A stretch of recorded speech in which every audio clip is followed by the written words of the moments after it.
श्री स्वामी समर्थ सगळ्यांना. तर आज होता माझ्या रुटीनचा 3rd डे. मस्त उठले, अंघोळ वगैरे केली आणि गरम पाणी विथ निंबू पिऊन घेतलं. त्यानंतर म्हणलं थोडं स्किन केअर करावं. आता जर मी घरातच असले ना तर फक्त मी सिरम लावते चेहऱ्यावर, बाकी जास्त काही लावत नाही. नंतर गेले दूध आणायला आणि दूध आणायला पण मी किती पॅक होऊन गेलेले बघा. Gloves, sweater, socks, sweater pant सगळं घातलेलं मी. त्यानंतर म्हटलं काय खायला आहे का म्हणून फ्रीज उघडला आणि हा चॉकलेटचा पूर्ण बॉक्स सापडला मला फ्रीजमध्ये. आय थिंक माझ्या भावाचा बड्डे होता तर त्याला भेटला असेल.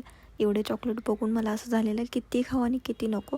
पण मनावर कंट्रोल करून एकच चॉकलेट घेऊन टेरेसवर गेले उन्हाला, कारण खूप जास्त थंडी आणि मी उन्हाकडं पाठ करून बसलेले, कारण ह्या उन्हाचं ना टॅनिंग खूप जास्त होतं चेहऱ्यावर पण.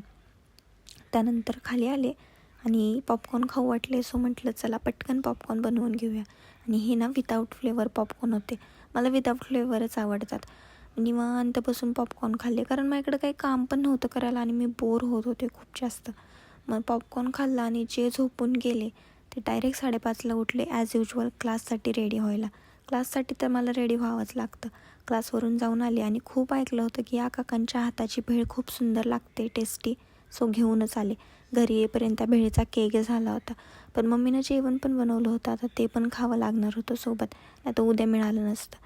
आणि मग म्हटलं चला एवढी हाईप आहे तर त्या भेळला टेस्ट करून बघूया. आणि खरंच सांगते, मला वाटलं नव्हतं की एवढी टेस्टी भेळ बनली असेल. खरंच खूप टेस्ट होती. आणि आजसाठी एवढंच. भेटू नेक्स्ट ब्लॉगमध्ये.